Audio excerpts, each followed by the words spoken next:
Labai įdomus variantas, irgi 24 metai, džipas Wrangleris, mėlyna tokia graži metalikos spalva, su labai nedideliais pažeidimais į dešinę dalį į šoną, bet noriu parodyti iš priekio, kad jisai labai tvarkingai atrodo, graži spalva, geri ratai uždėti.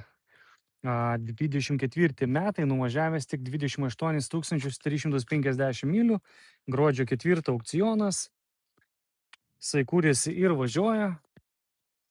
Saloniukas, pasižiūrėkit, toks švarus visas, matos, kad žmogus tikrai prisižiūrėjo šitą automobilį, Rubikonas. Kitoj pusėje, keleivio pusėje iššokusis yra stogo pagalvė. O čia stogo, šitas stogas, sakau. Čia pagalvės visos sveikos yra. Dabartinis statymas už šitą automobilį yra $15 200. Šiaip jisai užsiveda vėl, akumuliatorius yra numiręs turbūt. Video, kaip visą laiką, sakau, galite pasižiūrėti aukcionų svetainėse. Šildomas vairas, šildomas sėdynės. Nu, čia visi tie perjungimiai jau kaip ir visose džipuose būna. Bet šitas labai neblogas, labai švarus variantas. Einam, rodysiu toliau. Noriu parodyti jo pažeidimą pagrindinį. Kaip supratot, bus dešinėje pusėje.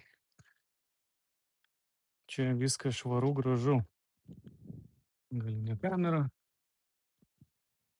Bagažinė tvarkoj. Parktronikai. O pažeidimas, pasižiūrėkite šį čia. Gavęs perslenkti šiek tiek. Galinės durys ir priekinės durys. Bet tikrai pažeidimas labai nėra didelis. Tikrai labai lengvai sutvarkomas.